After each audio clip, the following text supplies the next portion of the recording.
अस्सलाम वालेकुम दोस्तों, मैं आपका दोस्त फ़हीम सन्यासी जी। दोस्तों, अभी एक मेरे पास पेशेंट आए थे ओकाड़ा शहर से, इब्रार हुसैन चिश्ती साहब, जिनको गर्दन के ऊपर गिल्टियों वाला ब्लड कैंसर था और उनकी आँख जो है वो मुकम्मल बंद हो गई थी और आँखों की जो रोशनी है यानी नज़र बहुत ज़्यादा वीक हो गई थी कि वो इतनी ज़्यादा नज़र कमज़ोर हो गई थी कि उनकी जो मिसेज हैं वो उनको पकड़ के वाशरूम तक लेके जाती थी। उनको रास्ता भी साफ नज़र नहीं आता था। तो वाइट सेल जो हैं बड़े ज़्यादा बढ़ गए थे और दर्दें जो हैं वो नाकाबिले बर्दाश्त हो गई थी जिस्म में, चेहरे में। गर्दन अकड़ गई थी और बहुत ज़्यादा परेशानी थी। डॉक्टरों ने जवाब दे दिया था। अल्हम्दुलिल्लाह वो मेरे पास आए, पैंसरा मेरे दवाखाने पे तशरीफ़ लाए, मैंने दवाई दी तो 10 दिनों में अल्लाह ताला ने उनको सेहत दी। वाइट सेल जो हैं वो तकरीबन कोई 40 लाख के करीब पहुंचे हुए थे, जो कि 10 दिनों में 4 लाख पे आ गए। तो उसके बाद जो है जी उनकी आँख की सोजिश, चेहरे की सोजिश कम हो गई, जो गला है वो बिल्कुल नॉर्मल हो गया, आंखें खुल गई, आंखों की रोशनी वापस आ गई। जो दर्दें थी,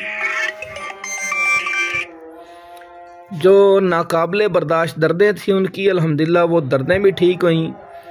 तो अभी एक वीडियो उनकी है जो जब उनको प्रॉब्लम था तो उनकी आंख बिल्कुल बंद हुई है, वो एक वीडियो है। और 10 दिनों के बाद की जो उनकी जो सूरत हाल, वो वीडियो भी हमने साथ में लगाई है।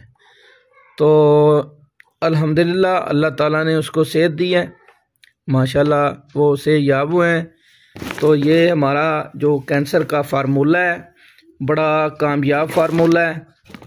वो मेरे पास तकरीबन सैकड़ों मरीज़ जो हैं पाकिस्तान भर से कैंसर के मुतलका से याब हो चुके हैं।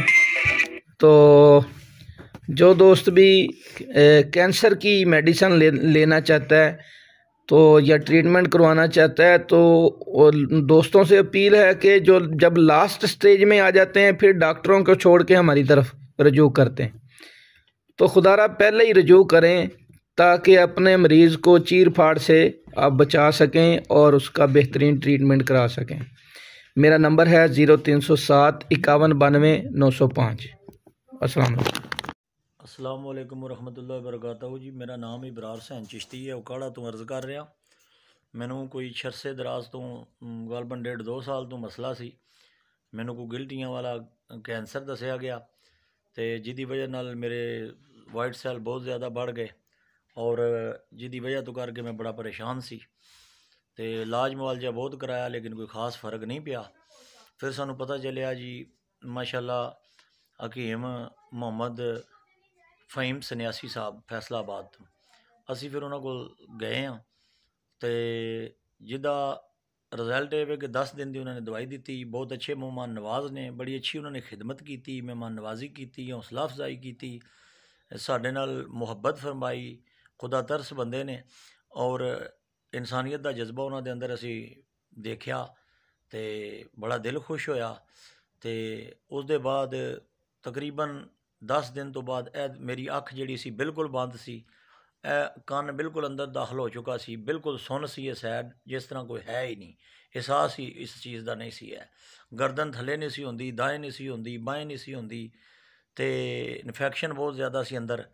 तो वो अल्हम्दुलिल्लाह असी 2 दिन पहले यानी कि रिपोर्ट कराई, वाइट सैल भी साढ़े बिल्कुल नॉर्मल, उसदे बाद इन्फैक्शन भी तकरीबन ख़त्म, उसदे बाद सोजा भी तकरीबन ख़त्म। अख तुहाडे सामने है खुली हुई है जी कि बिल्कुल बंद सी, उपरों भी सोच थले नूं, थलों उत्ते नूं बिल्कुल अख बंद। मेरा अद्धा चेहरा टेढ़ा सी। अल्हम्दुलिल्लाह अल्लाह दा फजल है, शुक्र अल्हम्दुलिल्लाह। अल्लाह ताला ने हकीम साहब दे हत्थ च बहुत ज़्यादा शफा रखी है। अल्लाह ताला उन्होंने अमल और इलम के अंदर बरकतां रहमतां दा नज़ूल फरमावे। तो बड़ा अच्छा फील किया, असीं गए हैं, दवाई लैके आए हैं, तो 10 दिन की दवाई का रिजल्ट है जोड़ा मैं शेयर कर रहा। तो शुक्रिया अदा करना हकीम साहब का, अल्लाह ताला उन्होंने जज़ाए खैर ता फरमावे। तो माशाअल्लाह मैनू जड़ियाँ दर्दां सन वो भी कोई नहीं, अकड़ाओ कोई नहीं, ਜਿਹੜੀ ਯਾਨੀ ਕਿ ਨੀਂਦ ਨਹੀਂ ਸੀ ਪੂਰੀ ਹੁੰਦੀ ਮੇਰੀ, 2 ਘੰਟੇ ਮੈਂ ਸੌਂਦਾ ਸੀ 24 ਘੰਟਿਆਂ 'ਚ, ਉਹ ਅਲਹਮਦੁਲਿਲਾ ਹੁਣ ਮੈਂ ਰਾਤੀ ਡਟ ਕੇ ਸੁੱਤਾ ਹੁੰਦਾ ਵਾਂ। ਠੀਕ ਹੈ ਜੀ, 10 ਦਿਨ ਦੀ ਦਵਾਈ ਦਾ ਇਹ ਰਿਜ਼ਲਟ ਹੈ। ਇਨਸ਼ਾਅੱਲਾ ਅੱਗੇ ਵੀ ਅਸੀਂ ਉਹਨਾਂ ਕੋਲੋਂ ਇਲਾਜ ਕਰਵਾ ਰਹੇ ਹਾਂ, ਮਜ਼ੀਦ ਅਸੀਂ ਇਨਸ਼ਾਅੱਲਾ ਉਹਨਾਂ ਕੋਲੋਂ ਮੈਡੀਸਨ ਲੈਣ ਜਾਵਾਂਗੇ, ਅਤੇ ਮੈਂ ਜਾ ਕੇ ਵੀ ਸ਼ੁਕਰੀਆ ਅਦਾ ਕਰਾਂਗਾ। ਔਰ ਇਸ ਵੀਡੀਓ ਪੈਗਾਮ ਦੇ ਜ਼ਰੀਏ ਵੀ ਮੈਂ ਉਹਨਾਂ ਦਾ ਸ਼ੁਕਰੀਆ ਅਦਾ ਕਰ ਰਿਹਾ ਵਾਂ ਕਿ ਅੱਲਾਹ ਤਾਲਾ ਉਹਨਾਂ ਨੂੰ ਜਜ਼ਾ ਖੈਰ ਅਤਾ ਫਰਮਾਵੇ, ਅੱਲਾਹ ਤਾਲਾ ਉਹਨਾਂ 'ਤੇ ਆਪਣਾ ਕਰਮ ਔਰ ਫਜ਼ਲ ਫਰਮਾਵੇ। ਅਤੇ ਮਾਸ਼ਾਅੱਲਾ ਜਿਹੜੇ ਮੇਰੇ ਪ੍ਰੋਬਲਮ ਸਨ, ਜਿਹਦੇ ਵਿੱਚ ਇੱਕ ਨਜ਼ਰ ਦਾ ਵੀ ਮਾਮਲਾ ਸੀ, ਉਹ ਕਾਫੀ ਹੱਦ ਤੱਕ ਇੱਕ ਹਿਸਾਬ ਦੀ ਬੰਦ ਹੋ ਗਈ ਸੀ, ਉਹ ਵੀ ਹੁਣ ਮਾਸ਼ਾਅੱਲਾ ਤੱਕ ਠੀਕ ਹੈ। ਠੀਕ ਹੈ ਜੀ, ਉਹ ਵੀ ਠੀਕ ਹੈ, ਅਤੇ ਸ਼ੁਕਰਗੁਜ਼ਾਰ ਹਾਂ ਜੀ, ਅਸੀਂ ਉਹਨਾਂ ਦਾ ਸ਼ੁਕਰੀਆ ਅਦਾ ਕਰਦੇ ਹਾਂ। ਅਤੇ ਬੜੇ ਹਾਲਾਤੋਂ ਵਕਿਆਤ ਅਜੀਬ ਹੋ ਗਏ ਸੀ, ਮੈਂ ਮਾਯੂਸ ਹੋ ਗਿਆ ਸੀ, ਲੇਕਿਨ ਹਕੀਮ ਸਾਹਿਬ ਕੋਲ ਗਿਆ ਅਤੇ ਇੱਕ ਉਮੀਦ ਦੀ ਕਿਰਨ ਜਾਗ ਗਈ।